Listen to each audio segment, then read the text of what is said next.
ओम अज्ञानतिमिरान्धस्य ज्ञानाञ्जनशलाकया चक्षुरुन्मीलितं येन तस्मै श्रीगुरवे नमः। नमो ओम विष्णुपादाय कृष्णपृष्ठाय भूतले श्रीमते भक्तिवेदांत स्वामिन् इति नामिने। नमस्ते सारस्वते देवे गौरवाणी प्रचारिणे निर्विशेषाय शून्यवादी पाश्चात्य देशतारिणे। जयो श्री कृष्ण चैतन्य प्रभु नित्यानंदा श्री अद्वैत गदाधर श्रीवास आदि गौर भक्त वृंदा। हरे कृष्णा कृष्णा कृष्णा हरे हरे, हरे राम राम राम हरे हरे। हरे कृष्ण। चलिए सब लोग अनम्यूट करेंगे और मेरे साथ बोलेंगे हरे कृष्णा महामंत्र 3 बार, ठीक है? हरे कृष्णा कृष्णा कृष्णा कृष्णा हरे हरे, हरे राम हरे राम राम राम हरे हरे। कृष्णा हरे कृष्णा कृष्णा कृष्णा हरे हरे, हरे राम हरे राम राम हरे हरे। कृष्णा हरे कृष्णा कृष्णा हरे हरे, हरे राम राम हरे हरे। हरे कृष्ण। धन्यवाद सभी को, बहुत बहुत धन्यवाद। सभी लोग अब म्यूट कर लें प्लीज। हरे कृष्णा।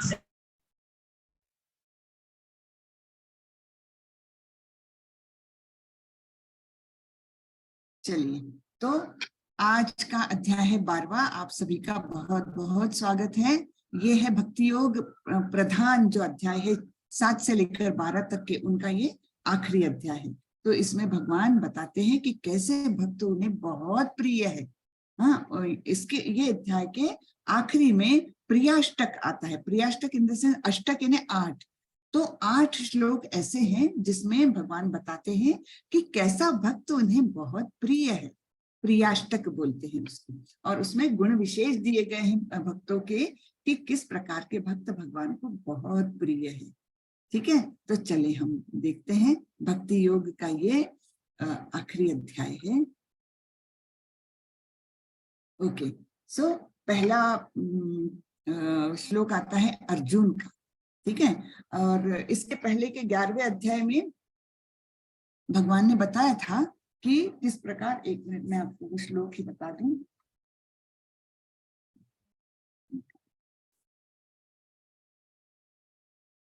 हाँ, वो वाला एक श्लोक की जो भगवत गीता मैंने बोली थी ना, सिंगल एक ही श्लोक है। मत कर्म कृत मत परमो मद भावा मद्भक्ता संग वर्जितः निर्वैर सर्वभूतेषु यस्मामेति पांडव। ठीक है ना? तो उसमें बताया था भगवान ने कि कैसा भक्त उन्हें बहुत प्रिय है। जो व्यक्ति सकाम कर्मों तथा मनोधर्म के कलमश से मुक्त होकर मेरी शुद्ध भक्ति में तत्पर रहता है, जो मेरे लिए ही कर्म करता है, जो मुझे ही जीवन का लक्ष्य मानता है, और जो प्रत्येक जीव से मैत्री भाव रखता है, तो वो ऐसा वह निश्चय ही मुझे प्राप्त करता है। ऐसे भगवान ने 11वें अध्याय के अंत में हमें बताया था। तो अभी 12वें अध्याय के शुरू में अर्जुन प्रश्न करते हैं, है ना? लिंक बराबर लगी रहती है, पीछे के अध्याय और आगे के अध्याय में लिंक बराबर लगी रहती है। तो यहाँ पर अर्जुन पूछते हैं, एवं सतत युक्ता ये भक्ता स्वाम पर्युपासते ये चाप्यक्षरम व्यक्तम तेषाम के योग वित्तमः। अर्जुन ने पूछा, जो आपकी सेवा में सदैव तत्पर रहते हैं या जो अव्यक्त निर्विशेष ब्रह्म की पूजा करते हैं, इन दोनों में से किसे अधिक पूर्ण यानी सिद्ध माना जाए? तो 2 प्रकार के लोगों की बातें कर रहे हैं अर्जुन। कौन से? जो आपकी सेवा में सदैव तत्पर रहते हैं। अब सेवा में तत्पर रहेंगे तो हम अव्यक्त की या निराकार की तो सेवा नहीं कर सकते। हम कैसे सेवा करते हैं? सगुण साकार परमेश्वर की पूजा करते हैं। जैसे हमारे अर्च विग्रह रहते हैं ना, मंदिरों में या घरों में भी कैसे मूर्तियां रहती है और वो सगुण साकार रहती है ना, वो उनका आकार है जैसे अपना है, 2 हाथ 2 पैर है ना, पूरा आकार है, चेहरा है, आंखें हैं, कान है। तो वैसे ही भगवान की हम लोग पूजा करते हैं। तो जो सेवा करेगा वो सगुण की करेगा, साकार की करेगा। और दूसरा कौन सा ऑप्शन पूछा है अर्जुन ने? जो अव्यक्त निर्विशेष ब्रह्म की पूजा करते हैं, यानी सगुण साकार की पूजा करने वाले और अव्यक्त निर्विशेष ब्रह्म की पूजा करने वाले, ऐसे दो लोगों में किसे अधिक पूर्ण समझा जाए, ऐसा प्रश्न उन्होंने भगवान से किया है। ठीक है, अब भगवान क्या बोलते हैं देखते हैं। तो ये है निराकार स्वरूप, है ना, निराकार स्वरूप है, इसमें कोई आकार नहीं, बस एक प्रकाश का वो है, तो इसे कहते हैं। और दूसरा है ये सगुण रूप, श्याम सुंदर रूप, है ना। तो हम किसकी पूजा करते हैं? हमारे मंदिरों में किसकी पूजा होती है? सगुण साकार की पूजा, है ना कि निर्विशेष निराकार ब्रह्म की पूजा होती है। तो अर्जुन पूछ रहे हैं इन दोनों में से श्रेष्ठ कौन है, कौन अधिक सिद्ध है, कौन अधिक पूर्ण है? तो ऐसा प्रश्न भगवान से पूछा है। अब यहाँ पर श्रीला प्रभुपाद बोलते हैं, सामान्यतः अध्यात्मवादियों को 2 श्रेणी में विभाजित किया जा सकता है। एक तो निर्विशेषवादी और दूसरे हैं सगुणवादी। ठीक है, सगुणवादी भक्त अपनी संपूर्ण शक्ति से परमेश्वर की सेवा करते हैं। निर्विशेषवादी भी कृष्ण की सेवा करते हैं, किंतु प्रत्यक्ष रूप से ना करके वह अप्रत्यक्ष ब्रह्म का ध्यान करते हैं। यानी दोनों का लक्ष्य एक ही है, लेकिन दोनों का मार्ग अलग अलग है ना। एक तो कैसे करते हैं कि साकार सगुण रूप की पूजा करते हैं, सेवा करते हैं, और दूसरे कैसे करते हैं? वे अप्रत्यक्ष ब्रह्म का जो निराकार निर्गुण स्वरूप आते हैं उनका ध्यान करते हैं। ठीक है, तो इस अध्याय में हम देखेंगे कि परम सत्य की अनुभूति की विभिन्न विधियों में भक्ति योग सर्वोत्कृष्ट है। यदि कोई भगवान का सानिध्य चाहता है तो उसे भक्ति करनी चाहिए। जो लोग भक्ति के द्वारा परमेश्वर की प्रत्यक्ष सेवा करते हैं वे सगुणवादी कहलाते हैं। ठीक है ना, जो लोग भक्ति के द्वारा परमेश्वर की प्रत्यक्ष सेवा करते हैं उन्हें क्या कहते हैं? उन्हें सगुणवादी कहते हैं। जो लोग निर्विशेष ब्रह्म का ध्यान करते हैं वे निर्विशेषवादी कहलाते हैं। यहाँ पर अर्जुन पूछता है कि इन दोनों में से कौन श्रेष्ठ है?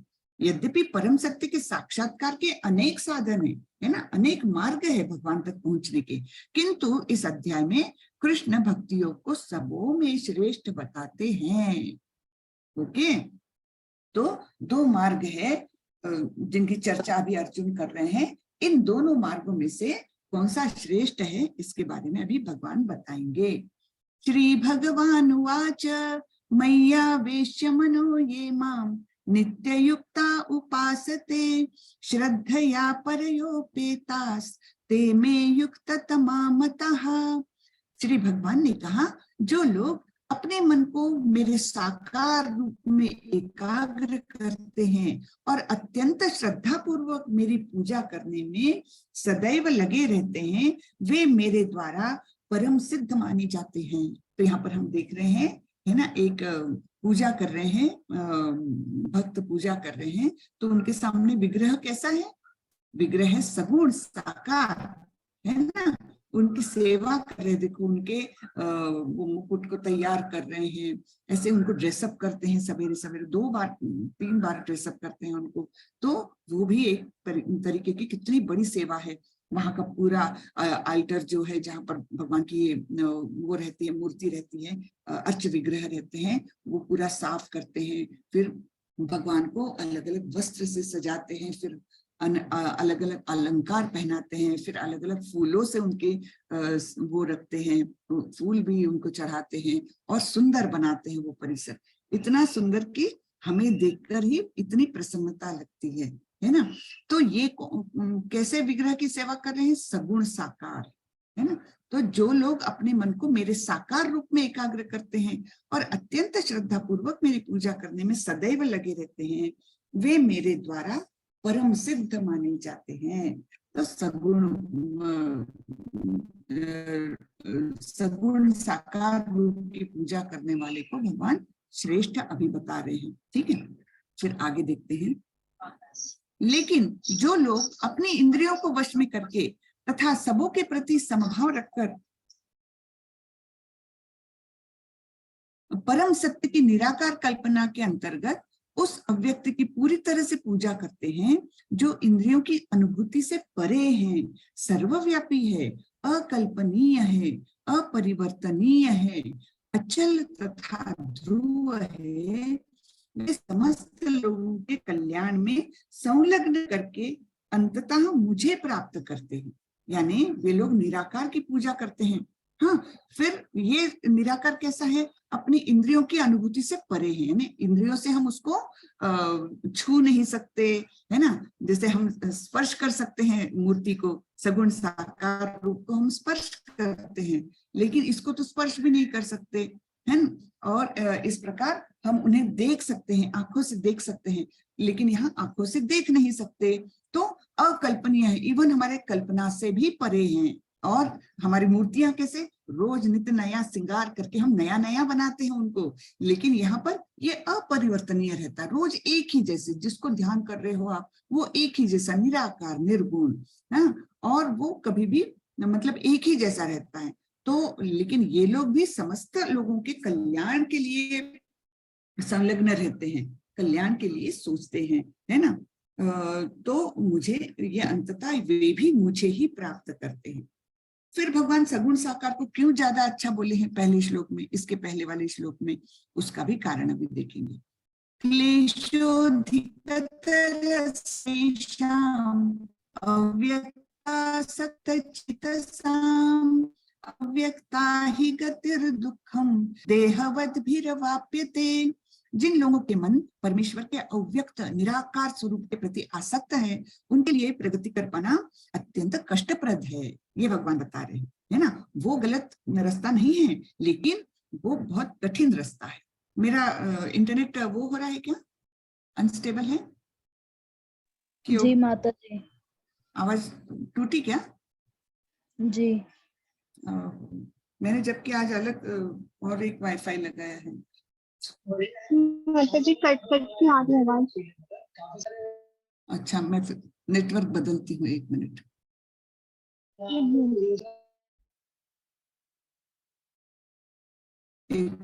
मैं नेटवर्क बदल लेती हूँ, लेकिन मेरा मोबाइल का भी नेटवर्क ठीक नहीं आ रहा है।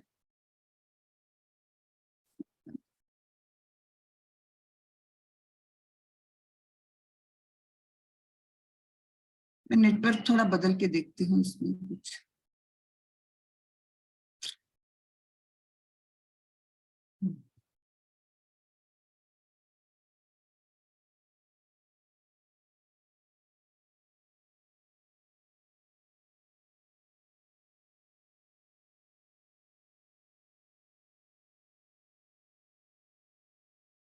हरे कृष्णा, अभी आ रही है आवाज? जी माता जी। माता जी अभी ठीक है? हाँ, ओके ओके। इसको मैक्सिमाइज कैसे करूं?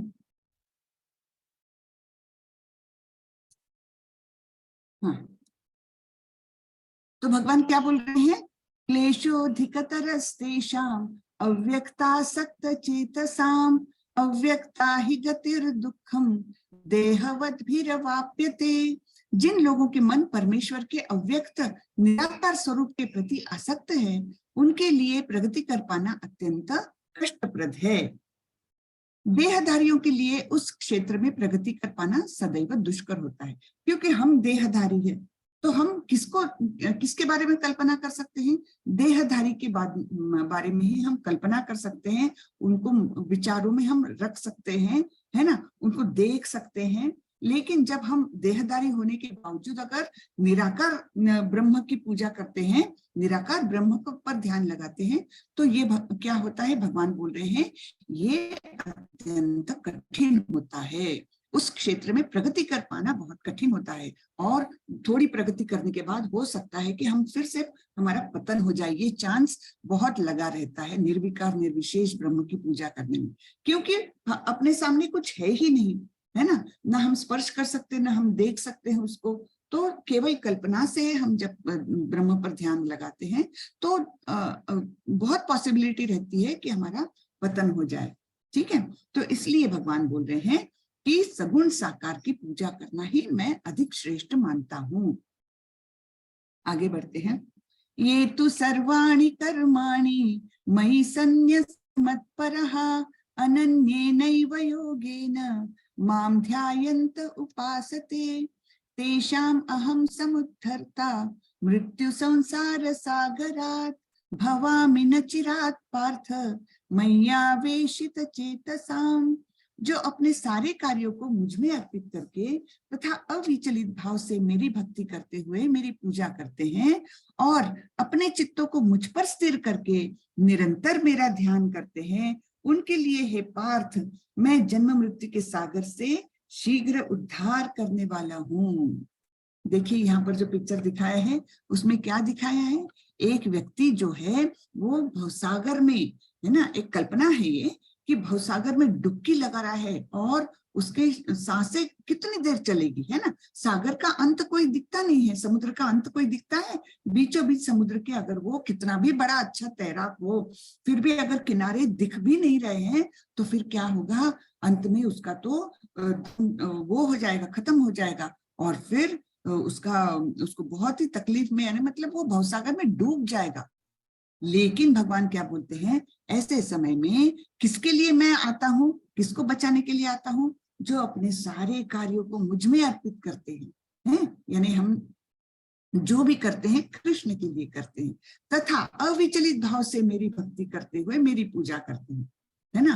अविचलित भाव, कभी भी वो विचलित नहीं होता कि आज मैं बहुत दुखी हूं तो आज तो मैं पूजा नहीं करूंगा, ऐसा नहीं।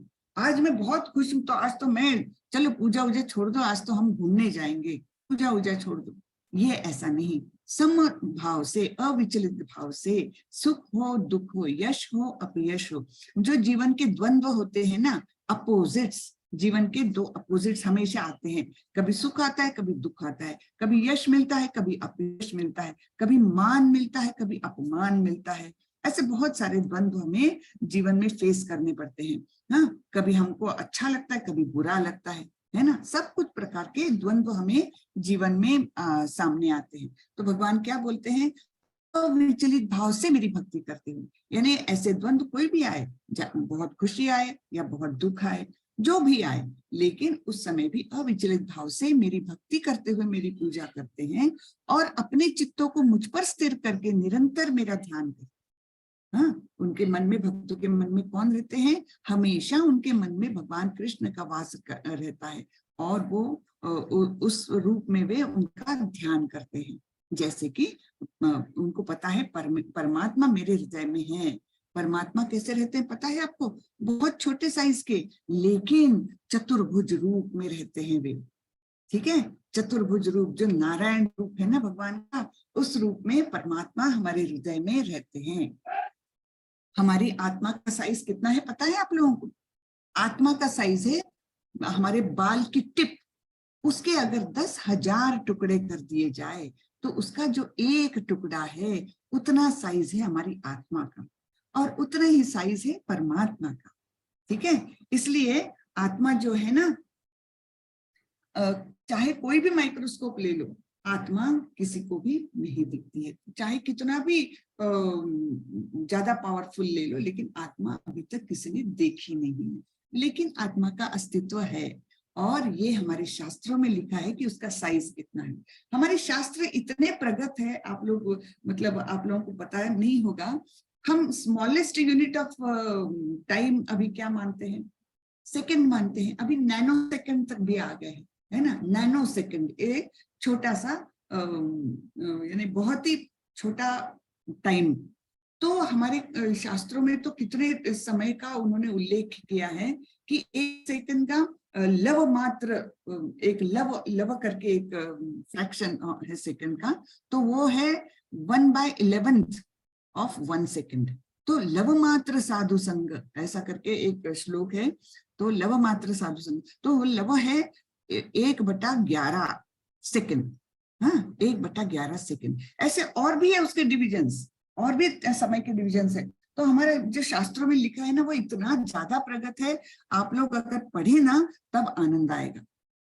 ठीक है, अभी अभी सोनोग्राफी वगैरह होती, देखो बच्चा पेट में रहता है, गर्भ में रहता है, तब उसकी पोजीशन क्या है, उसकी डेवलपमेंट कैसी हो रही, वो देखने के लिए अभी अभी एक मुझे लगता है 10-20 साल पहले से ये सोनोग्राफी वगैरह चालू हो गई।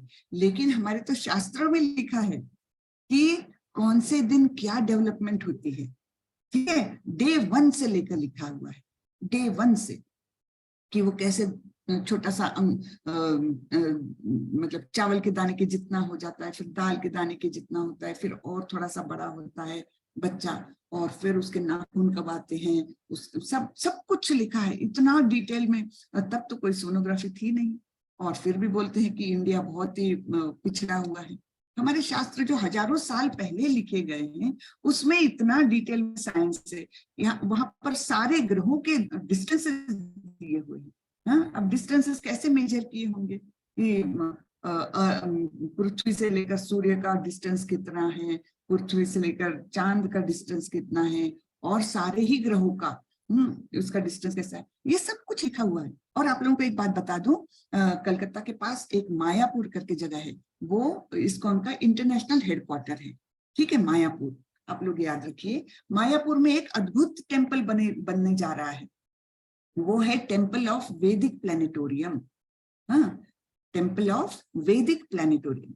तो शास्त्रों में जिस प्रकार से डिस्टेंसेस बताए हैं, और भूरलोक, स्वर्गलोक और इंद्रलोक, जो कुछ लोग बताए हैं, फिर पाताल लोक में तलातल, रसातल, बहुत सारे बताए हैं।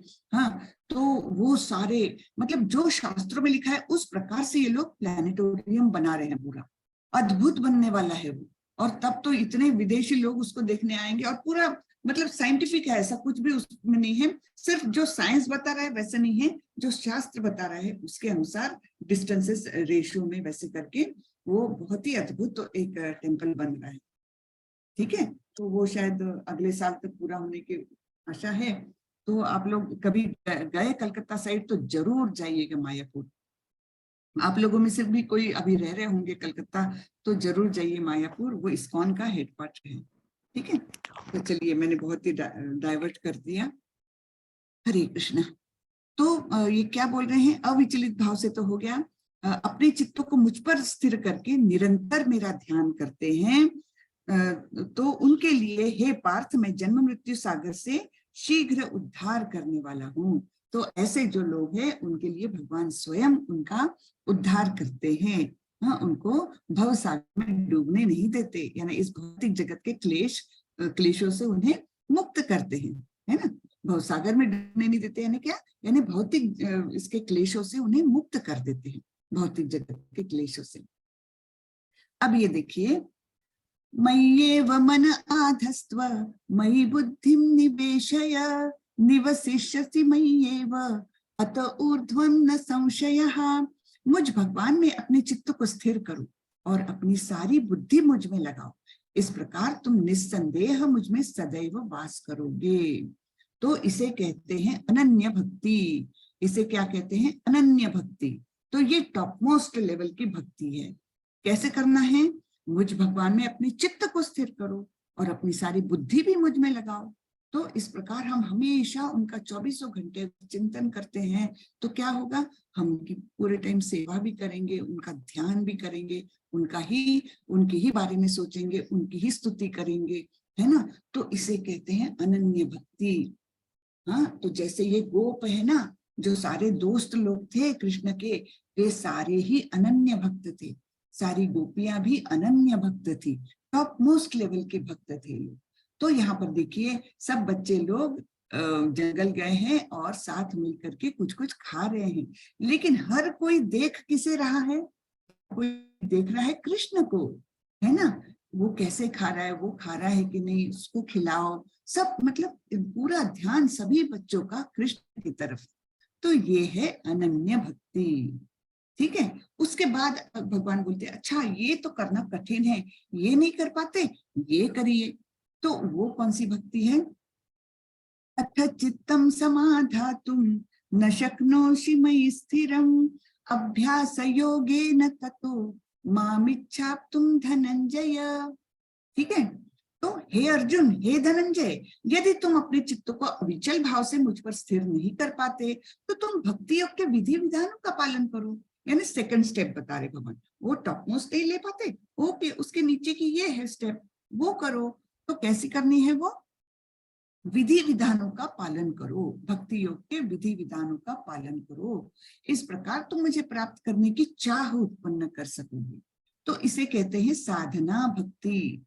पहली थी अनन्य भक्ति, अब ये दूसरी है उससे थोड़ी नीचे, साधना भक्ति। जो कोई अनन्य भक्ति नहीं कर पाता, चलो कोई बात नहीं, भगवान एकदम फेल नहीं करते हैं, भगवान बहुत सारी ग्रेड्स में अपने को रख सकते हैं, है ना। जैसे आप लोगों को कॉलेज में भी ग्रेड्स मिलती होगी ना, एकदम A+ नहीं मिला कोई बात नहीं, A ठीक है, अच्छा A भी नहीं मिला कोई बात नहीं, B+ मिल जाए, B+ भी नहीं मिला ठीक है, B मिल जाए, ऐसे ग्रेड्स होती है ना। बस एग्जैक्टली वैसे ही भगवान ने दिए। ये अनन्य भक्ति सबसे टॉप मोस्ट है, A+ है, लेकिन वो नहीं कर सकते कोई बात नहीं, A ग्रेड की कर लो, उसे कहते हैं साधना भक्ति। अथ चित्तम समाधातुम न शक्नोषि मयि स्थिरम अभ्यास योगेन ततो मामिच्छाप्तुम धनंजय। तो अगर तुम मुझ में अविचल भाव से स्थिर नहीं रह सकते कोई बात नहीं, तो तुम भक्ति योग के विधि विधानों का पालन करो। ठीक है, अब ये भी नहीं कर सकता कोई, ये भी नहीं मिलेगा मुझे, ओके कोई बात नहीं, तो और नीचे B+ ले लो। B+ यानी निष्काम कर्मयोग।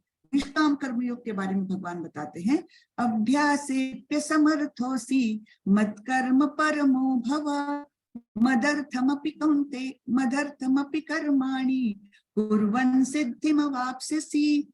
यदि तुम भक्ति योग के विधि विधानों का भी अभ्यास नहीं कर सकते तो मेरे लिए कर्म करने का प्रयत्न करो, कोई भी कर्म करो मेरे लिए। यहाँ पर ये व्यक्ति क्या कर रहे हैं, मंदिर की कंस्ट्रक्शन में मदद कर रहे हैं कुछ, है ना, या आप मंदिर की सफाई कर सकते हैं, या मंदिर कंस्ट्रक्शन में ये कर सकते, या रोज मंदिर की पूजा अर्चना में कुछ अपना सहयोग दे सकते। रोज मैं पूजा के लिए फूल ले आऊंगा, एक जिम्मेदारी उठा, या मैं रोज पूजा के लिए कुछ वस्त्र ले आऊंगा, एक कुछ काम अपना कर लो, है ना। तो इस प्रकार से मेरे लिए कर्म करने का प्रयत्न करो, क्योंकि मेरे लिए कर्म करने से तुम पूर्ण अवस्था यानी सिद्धि को प्राप्त होंगे।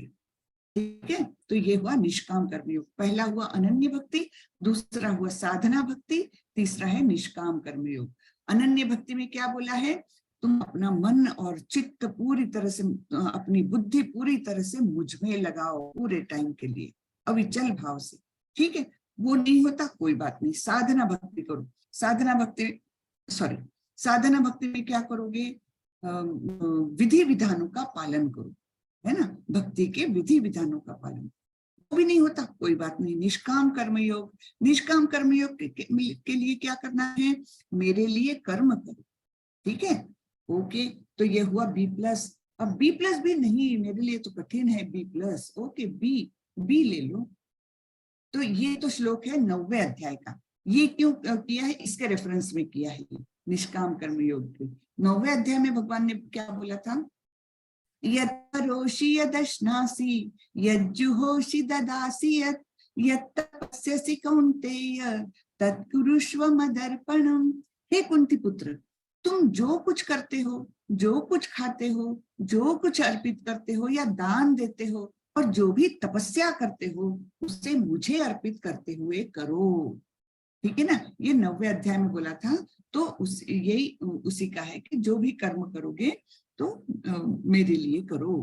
ओके, फिर ये भी नहीं, B+ वाला भी अपने को नहीं पॉसिबल। अब क्या करने को बोल रहे हैं, तब बोल रहे हैं सकाम कर्म करो। निष्काम कर्म नहीं कर सकते, सकाम कर्म करो, है ना, चौथा लेवल है ये।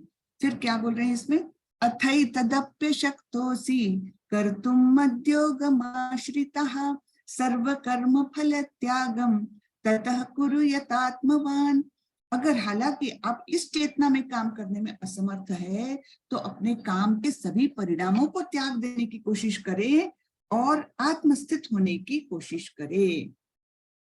तो ठीक है, निष्काम कर्म नहीं होता, सकाम कर्म ही कर लो। है ना। जैसे यहाँ पर नंद महाराज दिखाए हैं, जब कृष्ण का जन्म हुआ था तब नंद महाराज को इतनी खुशी हुई थी, उन्होंने बहुत ब्राह्मणों को और दान पुण्य करके सबको खुश कर दिया था।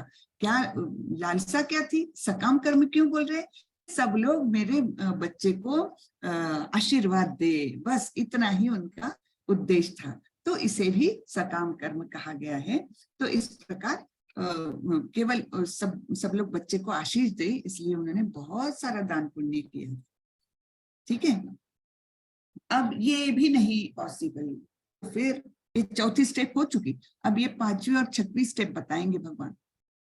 ठीक है, श्रेयो हि ज्ञानम अभ्यासात् ज्ञानात् ध्यानम विशिष्यते ध्यानात् कर्म फल त्याग त्यागात् शांतिरनंतरम। यदि आप इस अभ्यास में भी नहीं जा सकते हैं तो अपने आप को ज्ञान में संलग्न करें, ज्ञान प्राप्त करें। किसका ज्ञान, आध्यात्मिक ज्ञान प्राप्त करें। ठीक है, आध्यात्मिक ज्ञान प्राप्ति में लग जाएं। ज्ञान से बेहतर हालांकि ध्यान है, ध्यान करना ज्यादा अच्छा है, ज्ञान से भी ध्यान ज्यादा अच्छा है। और ध्यान से बेहतर काम के फल का त्याग है, कर्म के फल का त्याग। यहाँ पर एक छोटी सी कहानी बताती हूँ। जब श्री कृष्ण नन्हे से बालक थे ना, तब क्या हुआ, एक बार एक फल वाली वहां पर फल बेचने के लिए आई। तो उस समय तो रुपए पैसे का ऐसा चलन नहीं था। क्या होता था कि आपने फल दिए, हम अनाज दे देते हैं आपको, तो ऐसी अदला बदली होती थी, है ना।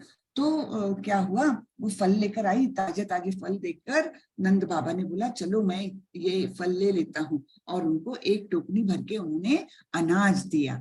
ठीक है, कुछ तो भी चावल दिए उनको, एक टोकना भर के, तो वो खुश हो गई। लेकिन दूसरे टोकनी में और भी फल रखे थे। कृष्ण वहां आए और बोले कि मुझे भी फल चाहिए। फिर अंदर गए और अपनी छोटी सी मुट्ठी में अनाज भर के लाए। लेकिन हुआ क्या कि वो आते आते उनके मुट्ठी में से सारा ही अनाज गिर गया, बस 2-3 दाने मात्र रह गए थे, है ना। तो उन्होंने आती से बोला देखो मैंने भी लाया है, ये चावल लाए हैं, तो मुझे भी फल दो। तो उन्होंने ऐसे टोकरी में डाले तो कितने निकले, उसमें से 2-3 दाने निकले। तो बेचारे वो नर्वस हो गए, कृष्ण का चेहरा उतर गया, अरे इतने से दानों में तो मुझे एक भी फल नहीं मिलेगा। लेकिन वो फल वाली कृष्ण से बहुत प्रेम करती थी, तो उन्होंने क्या बोला, अरे कोई बात नहीं, इतने सारे लाए ना तुमने दाने, तो तुम ये फल ले लो। उनको बहुत सारे फल दे दिए कृष्ण को। ठीक है, तो कृष्ण तो बहुत खुश होके वहां से अपने निकल गए। लेकिन इसने जैसे ही मुड़ करके अपनी टोकनी में देखा, तो क्या वो पूरी टोकनी जो है वो सोने से भर गई थी। सोने के गहने जेवरात ऐसे सारे उसमें आ गए थे। यानी कृष्ण ने इस प्रकार से अपने भक्त को एकदम खुश कर दिया, है ना। उसने तो निष्काम ये किया था, नहीं मिला मुझे अनाज, कोई बात नहीं, तुम फल ले लो, तुम खुश हो जाओ कृष्ण, है ना। ये भाव से उसने नन्हे से कृष्ण को फल दिए थे। लेकिन फिर कृष्ण भी कैसे हैं, उन्होंने क्या किया, पूरी टोकनी भर के उन्हें बहुत सारा धन दे दिया। ठीक है, तो ये है। आगे बढ़ते हैं। अब यहां से हाँ, मेरा ऐसा भक्त जो सामान्य कार्यकलापों पर आश्रित नहीं है, जो शुद्ध है, दक्ष है, चिंता रहित है, समस्त कष्टों से रहित है और किसी फल के लिए प्रयत्नशील नहीं रहता, मुझे अतिशय प्रिय है। देखो कैसे भक्त उन्हें प्रिय है बता रहे हैं। मुझे ऐसे भक्त बहुत प्रिय है जो सामान्य कार्यकलापों पर आश्रित नहीं, यानी रोजमर्रा की जिंदगी पर आश्रित नहीं है वे, जो वो शुद्ध है, मन से तन से शुद्ध है, दक्ष है यानी सावधान है, अपने व्यवहार में कहीं गलत कुछ ना हो जाए, कहीं मुंह से गलत शब्द ना निकल जाए, कहीं किसी का दिल ना दुखे, इसके लिए वो सावधान है। और चिंता रहित है। चिंता रहित कैसे होंगे, जब हम अपनी यानी भगवान पर पूरा विश्वास जब होगा ना, रक्षस्यात् इति विश्वासो, है ना, रक्षस्यात् इति विश्वासो, जब विश्वास रहेगा कि भगवान मेरा रक्षण करेंगे, तब हमें चिंता करने की कोई बात ही नहीं रहती, है ना। कोई भी बात की चिंता करने की जरूरत नहीं, अगर हम अपनी सारी चिंताएं भगवान को दे दें। भगवान तो मेरे परम पिता है, वो मेरा अहित कैसे करेंगे, मेरा बुरा कैसे करेंगे, नहीं कर सकते। ये चिंता जब हम भगवान पर छोड़ देते हैं ना, तब हम चिंता रहित हो जाते हैं। समस्त कष्टों से रहित है और किसी फल के लिए प्रयत्नशील नहीं रहता। ऐसे लोग, ऐसे भक्त भगवान को बहुत प्रिय है। आगे कैसे? जो किसी से द्वेष नहीं करता लेकिन सभी जीवों का दयालु मित्र है, जो अपने को स्वामी नहीं मानता और मिथ्या अहंकार से मुक्त है, जो सुख दुख में समभाव रखता है, सहिष्णु है, सदैव आत्मतुष्ट है, आत्म संयमी है तथा जो निश्चय के साथ मुझ में मन तथा बुद्धि को स्थिर करके भक्ति में लगा रहता है, ऐसा भक्त मुझे अत्यंत प्रिय है ना। भगवान अपने प्रिय भक्तों के सारे क्वालिफिकेशंस बता रहे हैं कि ऐसा ऐसा ऐसा जो रहता है ना वो मुझे बहुत प्रिय है। ठीक है, तो इसमें क्या क्या क्वालिफिकेशन बताए हैं, कौन सी क्वालिटीज बताई है? जो किसी से द्वेष नहीं करता, सबसे पहला ये है, किसी से भी हमने द्वेष नहीं करना चाहिए। द्वेष का मैंने, द्वेष यानी क्या कि द्वेष और ईर्ष्या करीबन एक जैसे ही है, तो किसी से भी द्वेष नहीं करना चाहिए। सभी जीवों का दयालु मित्र है, सभी के लिए उनके मन में दया है और मित्र भाव है। जो अपने को स्वामी नहीं मानता, कोई भी चीज का स्वामी नहीं मानता कि ये घर का मैं मालिक हूँ, ये पैसे का मैं मालिक हूँ, ये स्वामित्व भाव नहीं रहता। उसको पता है कि ये सब कुछ कृष्ण का है ना, सभी कुछ कृष्ण का है। ये तो मुझे थोड़ा सा भगवान ने कृपा करके मुझे कुछ दिया है, लेकिन ये इसका स्वामी मैं नहीं, स्वामी है भगवान ही। ये भाव मन में रहना चाहिए हमारे। तो जो अपने को स्वामी नहीं मानता और मिथ्या अहंकार से मुक्त है, झूठ मूठ का जो अहंकार रहता है, जो मैंने बताया, झूठ मूठ का अहंकार कौन सा, कि बस मैं तो कितना बुद्धिमान हूँ, मैं तो कितना सुंदर हूँ और मेरा परिवार कितना संपन्न परिवार है। ये जो अहंकार है जिसको भगवान चुटकी भर में धाराशायी कर सकते हैं, ये सबसे हमें मुक्त रहना चाहिए। जो सुख दुख में समभाव रखता है, हाँ, अभी इसके पहले भी बताया कि सुख आए दुख आए, जो भी परिस्थिति आए उसमें हमारा समभाव रहना चाहिए। ना खुशी आए तो बहुत एक्साइट होके नाचने लग गए और नहीं दुख आया तो रोने बैठ गए, वैसा नहीं, दोनों जगह पर अपना समभाव रहना चाहिए। जो सहिष्णु है यानी दूसरे के प्रति जो सहिष्णु यानी परोपकारी, हाँ, जैसे पेड़ होते हैं परोपकारी, कैसे उनको हम पत्थर मारते हैं लेकिन वो हमें आम देते हैं, है ना, तो वो परोपकारी है। तो वैसे सहिष्णु होना चाहिए, सदैव आत्मतुष्ट रहना चाहिए। जो मिला है उसमें बहुत संतुष्टि, जो भी मिला है कृष्ण की कृपा से मिला है उसमें हमेशा संतुष्टि रहना चाहिए। आत्म संयमी है तथा जो निश्चय के साथ मुझ में अपना मन तथा बुद्धि स्थिर करे हैं और भक्ति में लगा है, ऐसा भक्त मुझे अत्यंत प्रिय है, जिससे किसी को कष्ट नहीं पहुंचता। यहाँ पर उदाहरण दिया है सुदामा का। देखिए, सुदामा के पैर धो रहे हैं भगवान, क्यों? क्योंकि वो भक्त उन्हें बहुत प्रिय है। तो भक्तों के दास हो जाते, जो बोलते हैं ना, भगवान भक्तों के दास हो जाते हैं, तो ये इसमें हमको दिखता है। सुदामा जब चल के आए अपने कुटिया से, इनके राजमहल बहुत दूर से आए हुए, तो इनको इतनी खुशी हुई, एक तो स्वागत करने के लिए खुद दौड़ पड़े कृष्ण, और उनकी रानियों को भी लेके गए, फिर अंदर लाया, अपने महल में लाया और अपने आसन पर उन्हें बिठाया, सारी रानियों को उनकी सेवा में लगाया, कोई पंखा जल रही, कोई उनके लिए खाना ला रही, इस प्रकार से, और खुद उन्होंने सुदामा के पैर धोए। तो ऐसे भक्त भगवान को प्रिय है, बहुत प्रिय है, और भगवान उनके दास बन जाते हैं एक तरीके से, ठीक है ना। तो आगे ये आता है, जिससे किसी को कष्ट नहीं पहुंचता तथा जो अन्य किसी के द्वारा विचलित नहीं किया जाता, जो सुख दुख में तथा चिंता में समभाव रहता है, वह मुझे अत्यंत प्रिय है। यहाँ पर एक स्टोरी बताती हूँ आप लोगों को। ये तो आप लोगों को पता है कौन है, शिवजी और पार्वती, है ना। शिवजी और पार्वती भागवत कथा बता रहे हैं सारे ऋषियों को। यहाँ नारद मुनि बैठे हैं, यहाँ वेद व्यास भी बैठे हैं और बाकी भी बहुत सारे ऋषि। तो इस प्रकार शिवजी ज्ञान दे रहे थे, उनके सामने सारे लोग बैठे हुए थे, ज्ञान दे रहे थे। लेकिन क्या, पार्वती जी को उन्होंने कहाँ बिठाया था? अपनी गोद में बिठाया था। तो वो तो इतने पहुंचे हुए वैष्णव है कि उनके मन में तो कुछ वो आ ही नहीं सकता, उसके बाद भी पूरे ध्यान से वे भागवतम बोल रहे थे। और ये भी सारे इतने ऋषि लोग इतने मतलब ऊंचे स्तर के थे कि उन्हें भी उसमें कुछ भी ऑब्जेक्शनेबल नहीं लगा, कि ऐसा किसी ने नहीं सोचा कि अरे ये कैसे बैठे हैं शिव जी। हाँ, ऐसा किसी के मन में भी नहीं आया। और बड़े ही ध्यान से भागवत कथा सुनी जा रही थी, शिव जी बता रहे थे, पार्वती जी भी सुन रही थी। लेकिन ऊपर से क्या हुआ, ये विमान है, देखिए ये विमान से एक चित्रकेतु नाम के बहुत बड़े भक्त थे, वे भी बहुत बड़े भक्त थे, वे आ रहे थे भगवान के साक्षात दर्शन करके, वे अपने विमान से धरती की तरफ आ रहे थे। लेकिन तभी उन्हें शिव जी और पार्वती जी ऐसे दिखाई दी, तो उनका भी स्तर बहुत ऊंचा था, लेकिन उन्हें वो चीज देखकर हंसी आई, तो थोड़े से वो हंसे। शिव जी को उसमें बुरा नहीं लगा, कि क्योंकि उनको पता है चित्रकेतु भी महान भक्त है, तो उन्हें उसमें बुरा नहीं लगा, उनकी कथा चालू थी। किंतु पार्वती जी ने देखा कि ये चित्रकेतु हमारी तरफ देखकर हंसे हैं, तो पार्वती जी को बहुत गुस्सा आया और पार्वती ने उन्हें श्राप दे दिया कि तुम बहुत बड़े एक राक्षस बनोगे, असुर बन जाओगे तुम, इस प्रकार का श्राप दिया। लेकिन ये वर्णन जो है ना, ये जो वर्णन है जिससे किसी को कष्ट नहीं पहुंचता, ये पूरा वर्णन चित्रकेतु महाराज को फिट बैठता है बिल्कुल।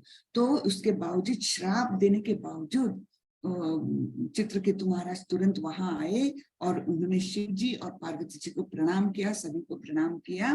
और उनके मन में बिल्कुल शिकन नहीं थी, उन्होंने ये भी नहीं बोला कि पार्वती माँ मैं ऐसे नहीं हंस रहा था, मैं तो सिर्फ मतलब आप लोगों की ऐसे बैठे हुए देखकर मुझे हंसी आई, लेकिन मैं उसमें कोई कपट नहीं था मेरे हंसने में, बता सकते थे कि आप मुझे क्षमा करें, ये बोल सकते थे। लेकिन उन्होंने वो श्राप पूरा ग्रहण किया, बिल्कुल कुछ भी नहीं बोला। तो ये सब वर्णन किसका है, चित्रकेतु महाराज का एक एग्जाम्पल है इसमें, जो सुख दुख में, भय चिंता में समभाव रखता है। उनको पता चल के अब तो राक्षस का जीवन मिलने वाला है, लेकिन फिर भी उन्होंने एकदम समभाव से उसको एक्सेप्ट किया। ठीक है, फिर आगे बढ़ते हैं।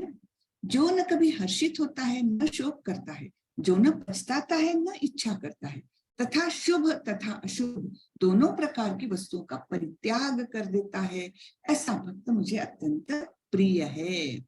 यहाँ पर किसका उदाहरण दिया जा रहा है, प्रहलाद महाराज का। हाँ, जो न कभी हर्षित होता है न शोक करता है, उन्हें इतना प्रताड़ित करते थे उनके पिता हिरण्यकश्यपु, फिर भी वे कभी भी शोक नहीं किए और ना ही वे पछताए कि अरे मैं क्यों विष्णु भक्ति में लग गया, मैं भी सब लोगों के जैसे हिरण्यकश्यपु मेरे पिता का ही नाम लेता, उन्हीं को पूजा करता तो अच्छा होता ना, क्यों मैं ये विष्णु के भक्त हो गया। ना इच्छा करता है तथा शुभ और अशुभ दोनों प्रकार की वस्तुओं का परित्याग करता है, ऐसा भक्त, यानी जैसे कि भक्त प्रहलाद, हाँ, वो भगवान को अत्यंत प्रिय है। अब ये 18 और 19 में और डिटेल में बताया है। जो मित्रों तथा शत्रुओं के लिए समान है, जो मान तथा अपमान, शीत तथा गर्मी, सुख तथा दुख, यश तथा अपयश में समभाव रखता है, जो दूषित संगति से सदैव मुक्त रहता है। बहुत इंपॉर्टेंट है ये, दूषित संगति से हमें हमेशा मुक्त रहना चाहिए, कोई गलत संगति नहीं पकड़ना चाहिए। जरा भी ध्यान में आता है कि ये हमारा दोस्त ठीक नहीं है, जरा इसका चाल चलन ठीक नहीं है, तो हमें उससे दूरी बनाना चाहिए, नहीं तो बुराई में हम लिप्त हो सकते हैं किसी भी क्षण। हमने कभी भी माया की टेस्ट नहीं लेनी चाहिए। हाँ, बड़े से बड़े भक्त भी माया के चंगुल में आके उनका पतन हो जाता है। विश्वामित्र की स्टोरी आप लोग जानते होंगे, इतने बड़े महान तपस्वी, लेकिन मेनका आई सामने और उनकी सारी तपस्या खुश हो गई। तो इसलिए ये माया ऐसी चीज है, माया ऐसी है कि ये तो बड़े बड़े लोगों का भी पतन कर सकते, तो हम लोग तो बहुत छोटे हैं, इसलिए हमें सावधान हमेशा रहना है कि कहीं माया हमें पकड़ ना ले, जकड़ ना ले, है ना। तो बुरी संगति लगती है, दूर हो जाइए उससे। टेस्ट मत लीजिए कि नहीं नहीं मैं तो, मेरा तो सेल्फ कंट्रोल बहुत जोरदार है, तो वो शराब भी पिएगा तब भी मैं नहीं पीऊंगा क्योंकि मेरा सेल्फ कंट्रोल है। टेस्ट मत लीजिए, एक क्षण लगता है पतन होने को, ठीक है ना। बहुत लोग बोलते हैं अरे सिगरेट, एक सिगरेट पी के देखता हूँ फिर नहीं पीऊंगा, एकदम मेरा तो कंट्रोल बहुत ज्यादा है। बिल्कुल नहीं, वो एक सिगरेट आपको ले डूबेगी। हाँ, बहुत बहुत लोग ऐसे बोलते हैं, अरे सिगरेट मैं तो अभी छोड़ सकता हूँ, अरे छोड़ो ना, लेकिन नहीं छोड़ सकते, है ना। एक एक्टर था ऐसा, बहुत चेन स्मोकर था, और उसको लोग बोलते थे क्यों नहीं आप ये छोड़ते, बोलते मैं तो कभी भी छोड़ सकता हूँ, हाँ अभी पी रहा हूँ, मैं तो एक मिनट में भी छोड़ सकता, कभी नहीं छोड़ पाए भी। ठीक है ना, ऐसे ही होता है। ये माया ऐसी ही है, स्ट्रांग है, बहुत स्ट्रांग है। ये दैवी शक्ति तो है ही ना। हाँ, दैवी हेशा गुणमयी मम माया दुरत्य, ये भगवान की ही शक्ति है, वो कमजोर कैसे हो सकती है। इसलिए हमें माया की टेस्ट नहीं लेनी चाहिए, हमें ऐसी संगति से दूर रहना चाहिए। ठीक है, तो जो दूषित संगति से सदैव मुक्त रहता है, जो सदैव मौन और किसी भी वस्तु से संतुष्ट रहता है, मौन यानी ऐसा नहीं मौनी बाबा बन के रहेगा कि बिल्कुल कुछ बोलना ही नहीं, लेकिन मौन का यहाँ पर अर्थ ये होता है कि वो केवल कृष्ण के बारे में बात करेगा इंटरेस्ट से, बाकी चीजों में बात करने में उसको अपनी एनर्जी खराब नहीं करनी रहती, केवल कृष्ण की बातें करेगा, केवल कृष्ण की बातें सुनेगा। हाँ, और किसी भी वस्तु से संतुष्ट रहता है, जो किसी प्रकार के घर बार की परवाह नहीं करता। परवाह नहीं करता है ऐसा नहीं है कि ध्यान नहीं देता, नहीं, लेकिन अटैचमेंट नहीं है उसको। हाँ, वो नियत कर्तव्य तो करेगा ही करेगा, नियत कर्तव्य अपने पूरे करेगा, किंतु उसके साथ आसक्ति नहीं रहेगी उसको। ठीक है, तो जो ज्ञान में दृढ़ है और जो भक्ति में संलग्न है, ऐसा पुरुष मुझे अत्यंत प्रिय है। ठीक है, यहाँ पर एक उदाहरण दिया है, ये है अम्बरीश महाराज। अम्बरीश महाराज एक महान भक्त थे, इतने महान थे कि यानी उन्होंने अपनी सारी इंद्रिय केवल भगवान की सेवा में लगाए रखी थी। हाँ, तो और एकादशी का व्रत करते थे, ये महान भक्त थे। एकादशी का, हर एकादशी को निर्जला व्रत करते थे, और एकादशी के व्रत को ऐसा रहता है कि दूसरे दिन द्वादशी को एक स्पेसिफाइड पीरियड के में दिया गया जो पीरियड रहेगा उसके अंदर ही पालना करना होता है, व्रत को छोड़ना होता है। तो एक बार क्या हुआ, उन्होंने एकादशी का व्रत किया, अब दूसरा दिन आया द्वादशी का, और पालना के समय ही था, मतलब पालना का समय हो रहा था, लेकिन उतने में दुर्वास ऋषि उनके पास आए। दुर्वास ऋषि के साथ उनके हजारों शिष्य चलते थे, 10,000 शिष्य उनके साथ हमेशा रहते थे। तो दुर्वास मुनि आए तो उन्होंने स्वागत किया, आइए मुनिवर बैठिए, उनका सब आदर सत्कार सब कुछ किया, सबको वो किया, और फिर उनको बोले मुनिवर आप हमारे साथ भोजन करें। तो दुर्वास मुनि मान गए, ठीक है, मैं और मेरे शिष्य नदी पर जाकर स्नान करके आते हैं, तब तक तुम तैयारी करवाओ। तो अम्बरीश महाराज बोले ठीक है, और दुर्वास मुनि चले गए अपने शिष्यों के साथ। अब अम्बरीश महाराज ने सारी तैयारी करवाई, सब कुछ करवाया, इनका पता ही नहीं, दुर्वास मुनि आ ही नहीं रहे, बिल्कुल आतुरता से राह देख रहे थे। क्यों? क्योंकि पालना का समय खत्म होने को आया था और उसके अंदर उनको व्रत तोड़ना बहुत जरूरी था। लेकिन अब दुविधा में फंस गए अम्बरीश महाराज, कैसे कि अब मैं व्रत नहीं तोड़ सकता, क्योंकि मेरे यहाँ अतिथि है, अतिथि के पहले खाना खाना बहुत ही अपमानजनक है, बहुत ही बड़ा अपराध है, वो नहीं कर सकता, और अगर पालना नहीं किया तो मेरा एकादशी का व्रत पूरा ही वो हो जाएगा, मतलब फलित नहीं मिलेगा मुझे। तो दोनों तरफ से वे बेचारे सोच में पड़ गए। फिर उन्होंने बहुत, अब समय एकदम पास आने लग गया, कुछ चंद मिनट ही बचे थे, फिर उन्होंने अपने सब राज पंडित जो थे उनसे कंसल्ट किया कि ऐसे समय में मैंने क्या करना चाहिए, मैं दुर्वास मुनि का अनादर नहीं कर सकता, वो नाराज हो जाएंगे, और वैसे भी अतिथि को, कोई भी अतिथि हो, उनका तो हमेशा सम्मान करना चाहिए, तो मैं उनके पहले तो खा नहीं सकता, और अब पालना का समय भी खत्म होते जा रहा है, तो मैंने क्या करना चाहिए, आप लोग सलाह दीजिए। तब सब पंडितों ने मिलकर सलाह दी उन्हें कि देखिए महाराज, आपने निर्जला व्रत रखा था, तो आप पानी से ही व्रत को तोड़ दीजिए, और फिर भोजन जब दुर्वास मुनि आ जाएंगे तो उनके बाद आप कर लीजिएगा भोजन। तो ये बात अम्बरीश महाराज को पड़ गई, तो उन्होंने जस्ट जल की कुछ बूंदे ही जीभ पर डाली ही थी, उतने में दुर्वास मुनि आ गए और उन्होंने देख लिया कि ये पानी पी रहा है। तो दुर्वास मुनि तो फेमस है, बहुत क्रोध आता था उनको, है ना, एकदम दुर्वास मुनि फेमस ही है, वो प्रसन्न भी जल्दी हो जाते थे और क्रोध भी इतना जल्दी आ जाता था उनको। तो दुर्वास मुनि ने जैसे ही देखा अम्बरीश महाराज पानी पी रहे हैं, तुरंत क्रोधित हो गए और उन्होंने अपनी योग शक्ति से एक राक्षस का निर्माण किया। देखिए यहाँ पर एक राक्षस दिख रहा है ना, योग शक्ति से राक्षस को निर्माण किया और उसको आदेश दिया अम्बरीश महाराज को खत्म करो करके। तो वो राक्षस एकदम वहां पर उनके ऊपर आक्रमण करने लग गया।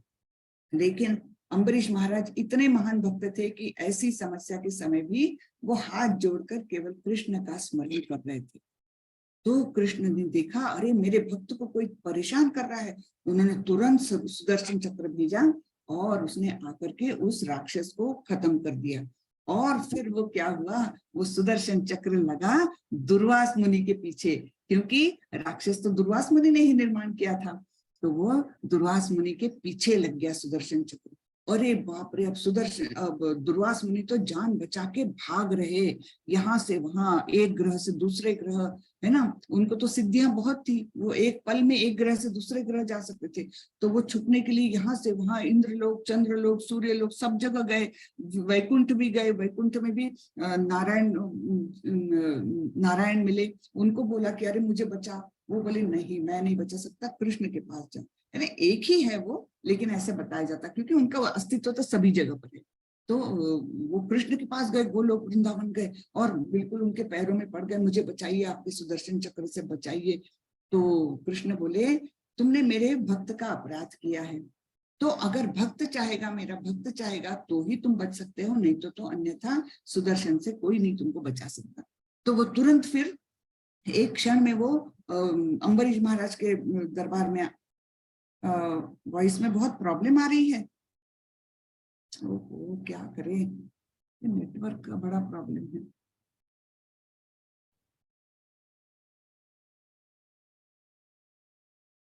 अरे बहुत देर से मैसेजेस आ रहे हैं, सॉरी है मेरा ध्यान। माता जी अब तो ठीक आ रही है, अभी ठीक है, ओके जी। तो क्या हुआ फिर, वो एकदम दुर्वास मुनि आकर के अम्बरीश महाराज के पैरों पर लेट गए और बोले, मुझे क्षमा करो, मुझे क्षमा करो, ये सुदर्शन से मुझे बचा लो।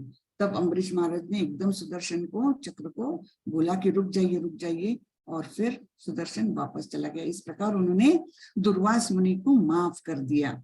तो ये जो क्वालिटीज बताई है ना, ये सारी अम्बरीश महाराज पर लागू होती है। तो जो मित्रों तथा शत्रुओं के लिए समान है, जो मान तथा अपमान, शीत तथा गर्मी, सुख तथा दुख, यश और अपयश में समभाव रखता है, जो दूषित संगति से सदैव मुक्त रहता है, जो सदैव मौन और किसी भी वस्तु से संतुष्ट रहता है, जो किसी प्रकार के घर बार की परवाह नहीं करता, जो ज्ञान में दृढ़ है और जो भक्ति में संलग्न है, ऐसा पुरुष मुझे अत्यंत प्रिय है। तो इस प्रकार भगवान ने ये प्रियाष्टक में बताया कि कैसे कैसे भक्त उन्हें बहुत प्रिय है। अब ये आखिरी का श्लोक आता है, भगवान बोल रहे हैं, ये तो धर्मामृतम इदम यथोक्तम पर्युपासते श्रद्धाना मत परमा भक्तास्ते तीव में प्रियः, अत्यंत प्रिय, अतीव में प्रियः। तो कैसे, जो इस भक्ति के अमर पथ का अनुसरण करते हैं और जो मुझे ही अपने चरम लक्ष्य बनाकर श्रद्धा सहित पूर्ण रूपेण संलग्न रहते हैं, वे भक्त मुझे अत्याधिक प्रिय है। ठीक है, तो इस प्रकार उन्होंने अलग अलग भक्तों के बारे में बताया है। तो प्रभुपाद जी के कुछ शब्द हैं इस अध्याय में। परम सत्य की जो निराकार धारणा वर्णित है, उसकी संस्तुति उस समय तक के लिए की गई है जब तक मनुष्य आत्म साक्षात्कार के लिए अपने आप को समर्पित नहीं कर देता।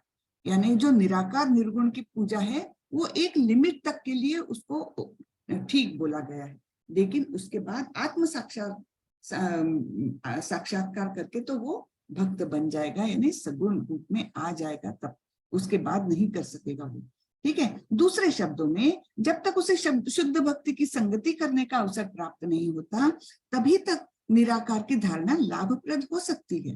परम सत्य की निराकार धारणा में मनुष्य कर्म फल के बिना कर्म करता है और आत्मा तथा पदार्थ का ज्ञान प्राप्त करने के लिए ध्यान करता है। यह तभी तक आवश्यक है जब तक शुद्ध भक्त की संगति प्राप्त न हो। सौभाग्यवश यदि कोई शुद्ध भक्ति में सीधे कृष्ण भावनामृत में संलग्न हो तो उसे आत्म साक्षात्कार करने की इतने सोपान पार नहीं करने पड़ेंगे, यानी इतने लेवल्स पार नहीं, इतने स्टेप्स नहीं पार करने पड़ेंगे। वो सीधे से अगर कृष्ण भावनामृत में आ गया तो वो तो डायरेक्टली शुद्ध भक्ति की ओर बढ़ चलेगा। भगवत गीता के मध्य के 6 अध्यायों में जिस प्रकार भक्ति का वर्णन हुआ है वह अत्यंत हृदय ग्राही है। तो इस प्रकार ये भक्ति का वर्णन हमने सुना, किस प्रकार के भक्त भगवान को प्रिय है। फिर हमने ये भी देखा अनन्य भक्ति, साधना भक्ति, है ना, निष्काम कर्म योग, सकाम कर्म, है ना, फिर ध्यान, ज्ञान, इस प्रकार सब कुछ हमने देखा। और उसके बाद भगवान ने बताया उनको किस प्रकार के भक्त उन्हें बहुत प्रिय है। ठीक है, तो ये आज का अध्याय हमारा खत्म हुआ। हरे कृष्णा। किसी को कुछ पूछना है तो पूछ सकते हैं।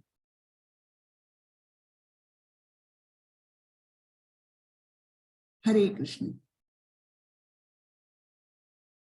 अभी आवाज आ रही थी ना मेरी क्लियर?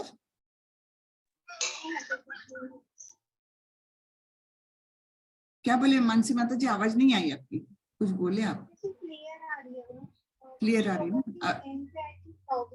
अभी आपकी आवाज बहुत ही कम आ रही है एकदम ही सुनाई नहीं दे रही। हरे कृष्णा माता जी, अभी आ रही है? नहीं आ रही।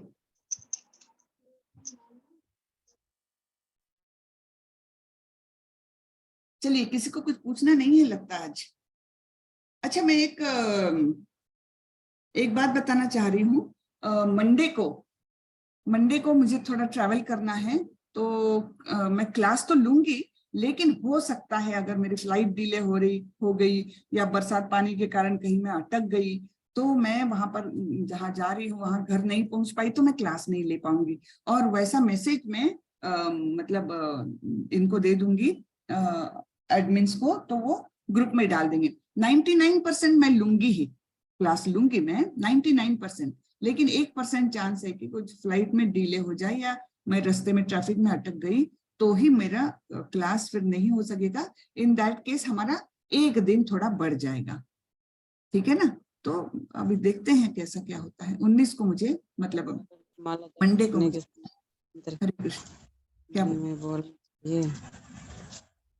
हरे कृष्ण। शिवम प्रभु कुछ बोल रहे हैं आप? हरे कृष्णा, अनम्यूट कर लिया है माता जी। हाँ जी, बोलिए माता जी। हमारा क्वेश्चन था कि मंत्र जाप करते समय मंत्र मन में बोल सकते हैं या फिर वैसे? मन में नहीं बोलने का, मन में बोलने का कोई वो नहीं है। उसको आप थोड़ा इतना तो भी लाउडली बोलिए कि आपके कानों में आवाज जाना चाहिए। मन में नहीं होता है जब। ठीक है, अपन मन में खाना खा सकते हैं क्या? नहीं। बस जब भी थोड़ा तो भी लाउडली करना चाहिए, केवल अपने आप को सुनाई दे इतना तो भी। और भी थोड़ा ज्यादा लाउडली कर सकते हो तो और भी अच्छा, लेकिन कम से कम उतना आवाज होना चाहिए कि आपको हर शब्द सुनाई दे, आप अपना ही। ठीक है जी माता जी। हरे कृष्ण माता जी। हरे कृष्ण। तानिया माता जी बोलिए। हरे कृष्ण माता जी। हरे कृष्ण। माता जी, मेरा ये डाउट था कि आत्मा और परमात्मा ये दोनों अलग अलग है, इनमें क्या डिफरेंस है? अलग अलग है मैं बताती हूँ। आत्मा ये हम डिटेल में पढ़ने वाले हैं 13वें चैप्टर में, लेकिन मैं अभी भी बता देती हूँ, आपने सवाल किया है इसलिए। आत्मा कैसी है? आत्मा अपनी इंडिविजुअल है, हर इंडिविजुअल की आत्मा है। हाँ, तो वो व्यष्टि आत्मा जिसे कहते हैं या अणु आत्मा जिसे कहते हैं, हर एक की इंडिविजुअल ऐसी आत्मा है। हाँ, और परमात्मा कैसे है? परमात्मा यानी भगवान का वो स्वरूप जो सभी के हृदय में है, सभी के हृदय में है, वो सभी के बारे में जानते हैं। हमारी आत्मा हमारे शरीर के बारे में जानेगी, है ना, हमारी आत्मा को केवल हमारे बारे में जानकारी होगी, लेकिन परमात्मा को हरेक के बारे में जानकारी। तो आत्मा और परमात्मा दोनों भी हमारे हृदय में स्थित होते हैं, दोनों अलग अलग है और दोनों भी हमारे हृदय में रहते हैं। तो परमात्मा का रोल क्या है? उपदृष्टा अनुमंता। उपदृष्टा यानी ओवरसियर, कि देख रहे हैं, ऑब्जर्व कर रहे हैं, और अनुमंता यानी सैंक्शनिंग अथॉरिटी। तो ये दो रोल्स में परमात्मा रहते हैं। वो हमारा हर चीज ऑब्जर्व करते हैं और उन्हें हर चीज पता रहती है, हर एक की। तो वो है परमात्मा। माता जी, परमात्मा हमारी आत्मा के अंदर नहीं होती है? आत्मा के अंदर नहीं होते हैं। आत्मा और परमात्मा दो अलग अलग चीजें, लेकिन उनका स्थान एक ही है, आजू बाजू में ही। जैसे दो पंछी बैठे हुए हैं, जैसे इस प्रकार की उपमा दी गई है शास्त्रों में कि जैसे एक पेड़ पर, एक ही डाली पर दो पंछी बैठे हुए हैं, उसमें एक पंछी सब कुछ खा रहा है, ये फल खा रहा है, फिर ये फल खा रहा है, यानी इंद्रिय सुख वो तलाश रहा है। लेकिन दूसरा जो पक्षी है वो केवल उसे ऑब्जर्व कर रहा है। तो वो है परमात्मा, केवल ऑब्जर्व करने वाला। और जो हम लोग हैं, हमारी आत्मा इधर भी मुंह मारेगी, ये भी मुझे चाहिए, ये भी चाहिए, है ना। तो ऐसे वो हर फल में वो चोट मार रहा है, तो वो है आत्मा। तो ऐसे दो इंडिपेंडेंट अलग अलग है। और वो हर एक के पास है, चाहे वो कितना भी छोटा से छोटा जीव हो, उसके अंदर भी आत्मा भी है और परमात्मा भी है। चींटी रहे, चाहे कोई भी छोटा से छोटा माइक्रो ऑर्गेनिज्म रहे, उसके अंदर भी आत्मा भी है और परमात्मा भी। तो कितनी अद्भुत दुनिया निर्माण की है ना भगवान ने, है ना। कितनी अद्भुत दुनिया है। हरे कृष्ण। चलिए, हो गया आपका तानिया माता जी? हाँ माता जी, एक प्रश्न और था। हाँ बोलिए। आपने एक अध्याय में बताया था कि भगवान के साथ वो लोग वास करते हैं जो भगवान की भक्ति करते हैं और उनको जानते हैं। लेकिन हम लोगों ने कई बार ऐसी कथाएं सुनी है कि कई बार देवों का और असुरों का युद्ध होता है, तो असुर तो भगवानों का सम्मान नहीं करते, उनकी भक्ति नहीं करते, तो फिर वो उनके साथ कैसे वास करते हैं? नहीं, वास कहाँ कर रहे हैं? देवता लोग कहाँ भगवान के साथ है? देवता लोग तो भौतिक जगत में हैं। सारे ही देवता लोग भौतिक जगत में है और असुर भी भौतिक जगत में है। भगवान तो आध्यात्मिक जगत में है, साथ नहीं रहते। ये देवता लोग ब्रह्म लोक से लेकर, यानी ब्रह्मा जी से लेकर सारे ही देवता लोग भौतिक जगत में है। कैसे? ब्रह्मा जी सबसे ऊपर ब्रह्म लोक में, उसके नीचे फिर इंद्र लोक आएगा, सूर्य लोक आएगा, चंद्र लोक आएगा, और बहुत सारे लोक हैं वो ऐसे, लेकिन है सारे भौतिक जगत में। हम भी भौतिक जगत में हैं। इसके हमारे नीचे जो पाताल है, 7 पाताल है, 7, वो भी सारे भौतिक जगत में आते हैं। जी माता जी। जी, हरे कृष्ण। थैंक यू माता जी। हरे कृष्ण। हरे कृष्ण। शिवम प्रभु बोलिए। हरे कृष्णा माता जी। हरे कृष्ण। माता जी, हमारा क्वेश्चन था कि आत्मा, मन और बुद्धि में क्या अंतर होता है? बहुत अंतर होता है माता जी, मतलब वही बता। हाँ, मैं बताती हूँ। आत्मा तो ऐसी है जो अविनाशी है, हाँ, वो एक शरीर से दूसरे शरीर में जाती है। और मन और बुद्धि ये ऐसे है, ये हमारे सूक्ष्म शरीर का पार्ट है। ठीक है, ये आने वाला है एक चैप्टर में, लेकिन फिर भी मैं बता देती हूँ। हमारे शरीर मतलब हमारे क्या बोलेंगे, आइडेंटिटी के 3 विभाग हो सकते हैं। सबसे ऊपर जो है वो स्थूल देह है ना, जो किससे बना है? अग्नि, जल, वायु, पृथ्वी, आकाश, इन पंचतत्वों से पंचतत्व स्थूल शरीर है ना, पंचतत्वों से बना हुआ स्थूल शरीर है जो हम देख सकते हैं। फिर उसके अंदर है सूक्ष्म शरीर, जो बनता है मन, बुद्धि और झूठे अहंकार से। झूठा अहंकार यानी क्या? कि हम झूठी आइडेंटिटी कर लेते हैं अपने आप की, मैं देह हूँ, ये जब मैं सोच लेती हूँ तब इसके साथ जुड़ी हुई सारी भावनाएं जो है वो झूठे अहंकार में जाती, कि मेरा घर, मेरे बच्चे, मेरा परिवार, है ना, ये सब झूठे अहंकार। तो मन, बुद्धि और झूठा अहंकार मिलकर बनता है हमारा सूक्ष्म शरीर। और उसके अंदर है आत्मा, जो सच्चित आनंद स्वरूप होती है। ठीक है, तो मन और बुद्धि के अलग अलग फंक्शंस हैं। आत्मा तो एकदम अलग हो गई। आत्मा तो अविनाशी है, वो एक शरीर से दूसरे शरीर में जाएगी और उस पर कोई किसी चीज का ऐसे प्रभाव नहीं पड़ता है। लेकिन मन और बुद्धि अलग है। तो मन की क्रिया क्या है कि feeling, willing and willing and thinking, feeling, willing, ये 3 एक्शंस ये है मन के हैं।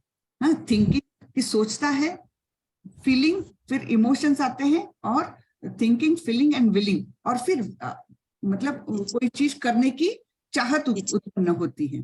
हाँ, कोई बात करने की चाहत उसमें उत्पन्न होती है, वो मन में है। बुद्धि क्या है? बुद्धि में विवेक है, ये ठीक है, ये गलत है। ये जो विवेक बुद्धि है वो बुद्धि का काम है।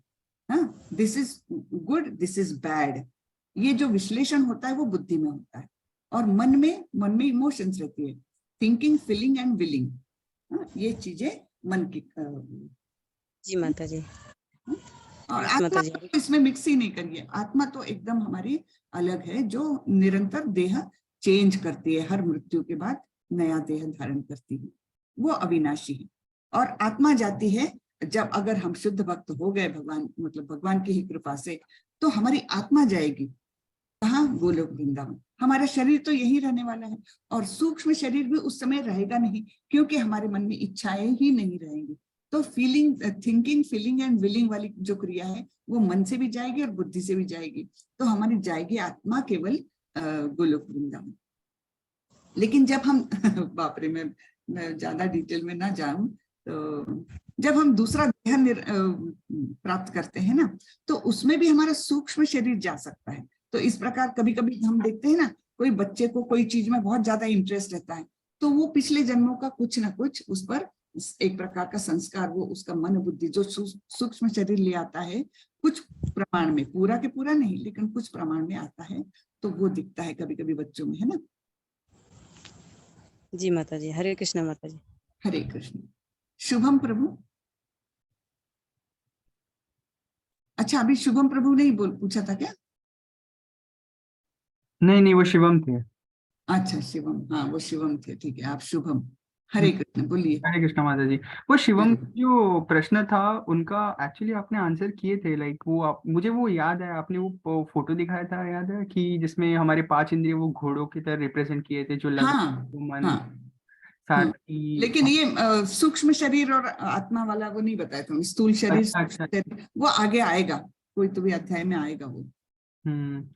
ठीक है। माता जी, मेरा प्रश्न ये था कि ये जो अभी आपने जो बताया आत्मा और परमात्मा का डिफरेंस, तो जब मृत्यु होती है तो पहले कौन निकलता है? तो दोनों साथ में, वैसा तो कुछ पढ़ने में नहीं आया, दोनों साथ में ही निकलते हैं। अच्छा, ठीक है माता जी। हरे कृष्ण। हरे कृष्ण। श्रवण प्रभु। जी माता जी। हरे कृष्ण, बोलिए। माता जी, मेरा प्रश्न ये था कि अगर बोलते कि आत्मा छूट के दूसरे शरीर में जाता है, जी तो फिर ये भूत प्रेत क्या है? मतलब वो भी आत्मा है ना? बिल्कुल, मैं तो बताती फिर हूँ वो भूत प्रेत यही पर क्या है। कैसे फंस गए? मैं बताती हूँ भूत प्रेत क्या है। तो उनकी आत्मा भी निकल गई, उनका सूक्ष्म शरीर भी निकल गया, लेकिन भगवान ने उन्हें दूसरे वस्त्र दिए ही नहीं। क्यों नहीं दिए? क्योंकि उन्होंने बहुत बड़े अपराध किए होते हैं, तब उनको शरीर देता नहीं है भगवान। लेकिन उनके आत्मा और सूक्ष्म शरीर ये भटकते रहते हैं बिना वस्त्रों के, बिना शरीर के, तब फिर वो भूत प्रेत कहलाते। यानी वो शरीर ना होने से उनको बड़ी पीड़ा होती है ना। तो वो, और इच्छाएं, अतृप्त इच्छाएं बहुत सारी रहती है, फिर वो दूसरे लोगों को तकलीफ देने की कोशिश करते हैं। लेकिन उन्हीं लोगों को तकलीफ दे सकते हैं जिनके मन कमजोर होते हैं। ये भी है, जो मैंने एक वायरस का उदाहरण दिया था ना, कि वायरस तो सब जगह है, लेकिन कुछ ही लोगों को अटैक करता है, कुछ लोग स्वस्थ रहते हैं। क्यों? क्योंकि इम्यूनिटी ज्यादा है। वैसे ये भूत प्रेतों के भी बारे में है कि ये लोग भी तकलीफ देते हैं, लेकिन किनको? जिनके मन बिल्कुल कमजोर होते हैं, है ना, उनके आत्मा पर कोई संस्कार नहीं है, तो ऐसे कमजोर मन वाले लोगों को ये लोग ज्यादा पीड़ा दे सकते हैं। ठीक है। लेकिन जो स्ट्रांग है, जो भक्ति में लगे रहते हैं, उनको तो कोई तकलीफ नहीं दे सकते, दे ही नहीं सकते वो लोग, उतनी उनकी स्ट्रेंथ नहीं रहती। जी माता जी, धन्यवाद। हरे कृष्ण। चलिए, तो आज का यही खत्म करते हैं। अभी माता जी, एक बड़ा सा क्वेश्चन है। माता जी, भगवान के हाँ। नाम, हरि नाम दिल में कब प्रवेश करता है और कब भीतर की शुद्धि करता है? क्या शुद्धि से जीवन के द्वंद में संभाव से समभाव से रह सकते हैं। रह सकते हैं? हाँ, हाँ अच्छा क्वेश्चन। हाँ, अच्छा प्रश्न है, बहुत अच्छा है। भगवान के नाम में, हरि नाम में बहुत शक्ति है। हाँ, वो धीरे धीरे धीरे हमारे अंदर पेनिट्रेट करती है। आप ये नहीं सोचो कि आज मैंने 2 माला कर ली तो मेरा मन शुद्ध हो गया, नहीं। लेकिन वो जरूर पेनिट्रेट करते हुए धीरे धीरे धीरे हमारे मन के जो कल्मश है ना, वो पहले साफ करती है। सबसे पहले तो वो काम होता है, और फिर धीरे धीरे हमारे मन में शांति आने लगती है। जब कल्मश नहीं रहेंगे किसी के बारे में, हमारे काम, क्रोध, लोभ, मोह, मद, मत्सर, ये जब धीरे धीरे निकलते जाएंगे ना, अपने आप हमारे मन में बड़ी ही शांति आएगी। शांति आएगी तो हम दुख सुख में समभाव रख पाएंगे। जब मन शांत होता है तब हम विचलित नहीं होते छोटी छोटी चीजों से, ठीक है। तो ये हरि नाम दिल में प्रवेश करता है, थोड़ा टाइम लग सकता है, वो अपनी कोशिश और अपनी डिजायर पर डिपेंड करता है। हमारी इच्छा का रोल बहुत ज्यादा है ना। मैंने बताया था आपको, दूसरा शरीर हम कैसे मिलता है, हमारे कर्म और हमारी इच्छाएं इस पर निर्धारित करते हैं। तो हमारी इच्छा जो है ना, वो हर जगह पर बहुत बड़ा रोल प्ले करती है। तो हमारी इच्छाओं पर अगर नियंत्रण रखे और हमारी इच्छाएं हमेशा पॉजिटिव रहे तो हमारा पॉजिटिव ही होगा। लेकिन इच्छाएं अगर हमारी कुछ विपरीत दिशा में है तो उसका हमें नुकसान भी होता है। तो इन्होंने पूछा, भगवान के नाम दिल में कब प्रवेश करता है? जब हमारा शुद्धिकरण होने लगता है, धीरे धीरे धीरे वो आता है हमारे दिल में। और कब भीतर की शुद्धि करता है, मैंने बोला धीरे धीरे वो अंदर आता है, पेनिट्रेट करता है, और हमारे विचारों को भी पेनिट्रेट करता है, शुद्धिकरण करते जाता है, और फिर वो इस प्रकार से ही शुद्धि की क्रिया होती है, ठीक है। क्या शुद्धि से जीवन के द्वंद्व में समभाव से रह सकते हैं? जरूर रह सकते हैं। जब हमारा मन शुद्ध होते जाता है तो हम सुख में, दुख में, और युद्ध की परिस्थिति में और शांति की परिस्थिति में बिल्कुल बिल्कुल रख सकते हैं। थोड़ा कठिन है लेकिन होता है, ठीक है। और कुछ? हाँ, हमारी क्या इच्छा होनी चाहिए? हमारी इच्छाएं जो है, सबसे पहले तो हमने अपना स्वरूप जान लेना चाहिए। हमारा स्वरूप क्या है? क्या हम केवल देह है? नहीं है। तो ये हमारा मतलब देहात्म बुद्धि जो है उसको तो निकाल देना चाहिए। और हमारा असली आइडेंटिटी जो है कि हम भगवान के नित्य सेवक है, हम भगवान के अंश है। 15वें अध्याय में आएगा, ममैवांशो जीवलोके, यानी भगवान स्वयं बता रहे हैं कि ये सब लोग, सारे ही जीव मेरे अंश है, ममैवांशो। तो हमने अपनी रियल आइडेंटिटी ये समझनी चाहिए कि मैं तो भगवान का नित्य दास हूं और मैं भगवान का अंश हूं। दो चीजें अगर, हाँ, इस इच्छा के, इस आइडेंटिटी के साथ फिर हमारी इच्छा क्या होगी? फिर मुझे मेरे पूर्ण की सेवा करनी चाहिए। जैसे हमारे हाथ हमारा पूर्ण नहीं है, लेकिन जो हाथ यानी part of my body works to serve my full body, है ना। यानी अंश जो है वो पूर्ण की सेवा के लिए निर्माण होता है हमेशा ही। कोई भी चीज का देख लीजिए, जो अंश है वो पूर्ण की सेवा के लिए है। तो हम अगर भगवान के अंश है तो हमारा काम क्या होना चाहिए? पूर्ण की सेवा, यानी भगवान की सेवा, ठीक है। अब भगवान की सेवा ये जब हमारा लक्ष्य हो गया तो हमारी इच्छा पूरी उस तरह वो डायरेक्शन में निकल जाएगी, वो ही डायरेक्शन ले लेगी, है ना। कौन डायरेक्शन? कि मुझे भगवान की सेवा करना है, मुझे भगवान को खुशी देना है, मुझे भगवान को आनंद देना है, भगवान को कभी नाराज नहीं करना है। ये जब इच्छाएं होती जाएगी तो हमारे कर्म भी वैसे ही होते जाएंगे कि किसी भी दृष्टि से मैंने भगवान को नाराज नहीं करना है, उनकी सेवा करना है। अब भगवान की सेवा करते करते भगवान को हम कब अच्छे लगेंगे? जब हम नियत कर्तव्य करेंगे लेकिन आसक्ति नहीं रखेंगे, ना किसी चीज में ना किसी व्यक्ति में, है ना। बिना आसक्ति के हम अगर नियत कर्म करते जाएंगे तो भगवान को खुशी होगी। तो इस प्रकार से फिर हमारी इच्छाएं उस डायरेक्शन में बढ़ने लगती है। तो अपने आप इच्छाएं बदलती जाती है और अपने आप हमारा व्यक्तिमत्व भी बदलते जाता है, हमारे कैरेक्टर बदलते जाते हैं। हरे कृष्णा। चलिए, आप लोगों के प्रश्न अच्छे रहते हैं, मुझे खुशी होती है जवाब देने में। शायद मैं पूरी तरह से आप लोगों को सेटिस्फाई ना कर पाती हूँ क्योंकि मेरी लेवल बहुत छोटी है। अभी मेरी अध्यात्म में बहुत प्रगति नहीं हुई है, बहुत छोटी सी लेवल है मेरी, लेकिन मैं अपनी कैपेसिटी के अनुसार प्रभुपाद जी का जो लिखा नहीं, आप मतलब प्रॉपर आंसर देते हो। मुझे तो लगता है हम लोग का लेवल छोटा है, आप जो बताते हो वो काफी हाई लेवल हो जाता है। नहीं नहीं, तो माता जी एक क्वेश्चन है कि माता जी सच में बुरी आत्मा यानी भूत होते हैं? होते हैं ना, होते हैं। और माता जी क्या भगवान अपनी शक्ति का उपयोग करके सबको मोक्ष नहीं दे सकते? नहीं देंगे, मोक्ष तो इंसान को अपने कर्मों से प्राप्त होता कर्मों है। से ही। हाँ। और थैंक यू बोला है माता जी। ओके।